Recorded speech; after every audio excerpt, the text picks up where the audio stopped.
नमस्कार दोस्तों, आज मैं डॉक्टर ऋषिराज सिंह वापस आपके साथ में आया हूँ एक नई बीमारी की आंखों की डिस्कस करने के लिए, जिसे हम कहते हैं काला मोतिया, ग्लूकोमा।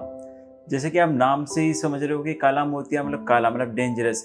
ये काफ़ी एक सीरियस बीमारी होती है, जिसे कि हम इंडियन पॉपुलेशन में लोग काफ़ी ज़्यादा लाइटली ले लेते हैं और कई बार कन्फ्यूजन की वजह से हम इसके तरफ ध्यान नहीं देते हैं। क्योंकि एक आम बोलचाल की भाषा में एक दूसरा मोतिया होता है सफ़ेद मोतिया और एक होता है काला मोतिया। बेसिकली इनके बीच में डिफरेंस क्या होता है?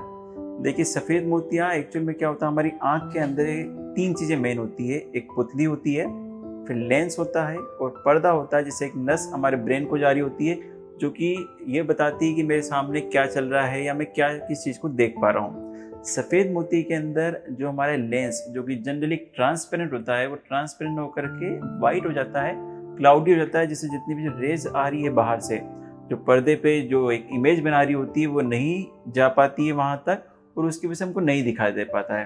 जब हम इस लेंस को चेंज कर देते हैं और वहाँ पे एक इंट्राओकुलर लेंस हम प्लेस कर देते हैं, तो वापस से रेस पर्दे तक जाती है और हमको दिख पाता है। तो सफ़ेद मोतिया एक तरह की रिवर्सिबल और सबसे कॉमन एक प्रोसीजर है, जो कि ऑल ओवर वर्ल्ड में सबसे सेफेस्ट प्रोसीजर माना जाता है। लेकिन काले मोती के अंदर जो ये नस होती है, जो कि दिमाग को सारी सेंसेशन लेके जा रही है, जो कि बता रही है क्या इमेज बन रही है, वो डैमेज हो जाती है। और जब ये नष्ट होने लगती है तो ये एक इरिवर्सिबल प्रोसेस है कि हम वापस से रिस्टोर नहीं कर पाते हैं। इसलिए काला मोतिया एक डेंजरस बीमारी मानी जाती है। ये इरिवर्सिबल है, एक बार जो डैमेज हो गया वो वापस से हम उसको नहीं रिस्टोर कर पाते हैं। काला मोतिया होता क्या है, क्यों ये होता है? जिस तरह से शरीर के अंदर ब्लड प्रेशर होता है, ऐसी आंखों के अंदर भी एक प्रेशर होता है, जिसे हम इंट्राओकुलर प्रेशर कहते हैं। आंखों के अंदर नॉर्मली एक फ्लूइड बनता रहता है, जो कि आंखों के स्ट्रक्चर को, आंखों के शेप को मेंटेन करता है, लेकिन वो निकलता रहता है और ये कंटिन्यूस प्रोसेस है। किसी वजह से अगर उसका निकलना कम हो जाए, बंद हो जाए, तो आंख का प्रेशर बढ़ने लगता है, जिसे कि हम काला मोतिया कहते हैं। किन लोगों के अंदर ये होता है? काला मोतिया के होने का सबसे ज़्यादा चांसेस उन लोगों के अंदर होता है जिनकी की फैमिली हिस्ट्री काले मोतिया के ले रही है। उनके पेरेंट्स को या उनके किसी भी रिलेटिव को, जो कि ब्लड रिलेटिव को अगर काला मोतिया हुआ है, तो उनके अंदर ही होने के सबसे ज़्यादा चांसेस रहते हैं। साथ में ही diabetes, hypertension, myopia, cigarette smoking, इनके अंदर फैक्टर्स बढ़ जाते हैं। लंबे समय तक स्टेरॉइड का यूज़ करना, ट्रॉमा, किसी तरह की आंखों की सर्जरी, इनके अंदर भी काला मोतिया होने के रिस्क बढ़ जाता है। काला मोतिया किस उम्र के अंदर हो सकता है? तो ये बच्चों के अंदर भी हो सकता है और बड़ों के अंदर भी हो सकता है। बच्चों के अंदर इसको आसानी से पहचाना जा सकता है, क्योंकि उसके अंदर कुछ फैक्टर्स होते हैं, जैसे बच्चों की आंखों का बड़ा होना, लगातार पानी आना, बच्चों को लाइट पसंद नहीं आना, अंधेरे में रहना, तो या उनकी जो पुतली होती है उसके ऊपर सफ़ेद धब्बे निशान बनना, तो इनको हम आसानी से पहचान कर ट्रीट कर सकते हैं। बड़ों के अंदर ये बीमारी कई बार नहीं पहचान में आती है, इसीलिए हम जब तक पेशेंट हमारे पास में आता है, उसकी आंखों में काफ़ी ज़्यादा डैमेज हो चुका होता है। कई बार मेरे पास पेशेंट्स आते हैं काले मोतिया की और वो कहते हैं कि अब हमारी आंखों की रोशनी कैसे वापस आ सकती है। तो काफ़ी दुख भरी ये कहानी होती है कि हम उसकी रोशनी वापस नहीं ला पाते हैं, क्योंकि ये इरिवर्सिबल प्रोसेस है। बड़ों के अंदर ये दो तरीके से आ सकता है, या तो ये ओपन एंगल की तरह कि उनके एंगल्स ओपन है, लेकिन ये फिर भी प्रेशर जो है बढ़ रहा है, या फिर एंगल्स क्लोज जब होता है तो उसके अंदर वो एकदम से रेडनेस के साथ में आँख बहुत ज़्यादा कठोर होना, लाल होना, बहुत ज़्यादा दर्द होना, उल्टी होने के साथ पेशेंट प्रेजेंट करता है। जब ये एंगल क्लोजर के साथ पेशेंट प्रेजेंट करता है, तो वो इजीली डायग्नोज हो जाता है और हम उसे ट्रीट कर पाते हैं। लेकिन ओपन एंगल के अंदर पेशेंट प्रेजेंट नहीं कर पाता है, नॉर्मल रूटीन के अंदर ही हम इसको जांच कर पाते हैं। जनरली पेशेंट किसी और वजह से आया है कि उसको दिखने में दिक्कत हो रही है, कॉन्ट्रास्ट उसका कम हो रहा है, उसका नंबर बार बार चेंज हो रहा है, कभी कभार उसको लगता है कि दर्द हो रहा है।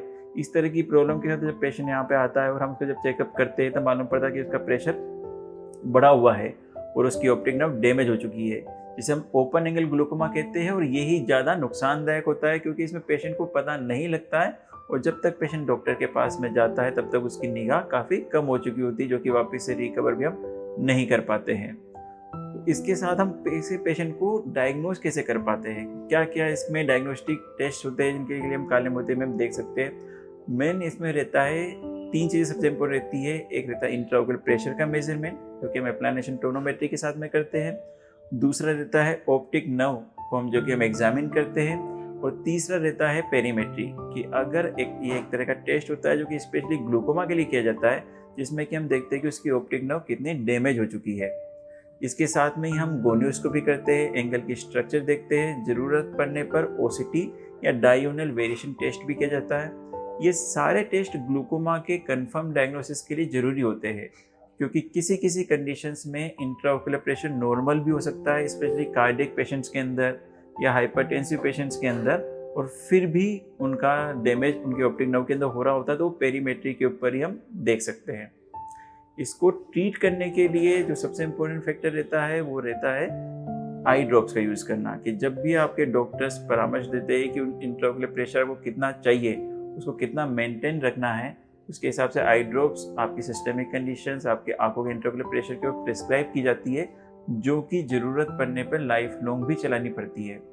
अगर किसी किसी कंडीशंस के अंदर लेज़र के द्वारा एक छेद बना दिया जाता है, जिससे कि प्रेशर जो फ्लूइड से बढ़ रहा है वो कम कर सकते हैं, और अगर फिर भी प्रेशर कंट्रोल में नहीं आता है तो वाल्वुलर सर्जरी के द्वारा प्रेशर को कंट्रोल किया जा सकता है। इनमें 2-3 इंपॉर्टेंट चीज़ें यही है जो कि काले मोतिया के पेशेंट ध्यान नहीं देते हैं। रेगुलर फॉलोअप, कि पेशेंट को अपने डॉक्टर के परामर्श के हिसाब से हर टाइम के ऊपर जब जब डॉक्टर्स बुला रहे हैं तो ज़रूर दिखाए, ताकि इंट्राओकुलर प्रेशर मेजर किया जा सके और देख सके कि किसी तरह का फर्दर डैमेज तो नहीं हो रहा है। दूसरा, कंप्लायंस। इसके पेशेंट जनरली ड्रग्स के लिए कंप्लायंट नहीं होते, तो जब जब ड्रग आपको लेनी है आप ज़रूर लें। ऐसा नहीं कि आज आपने सुबह ले ली, कल शाम को ले ली, फिर सुबह ले ली। एक नियमित टाइम इंटरवल के ऊपर उस ड्रग को जरूर लें, और जो टेस्ट आपको प्रिस्क्राइब करे जाए वो ज़रूर आप कराएं, ताकि हम उसको इवेल्यूएट कर सकें।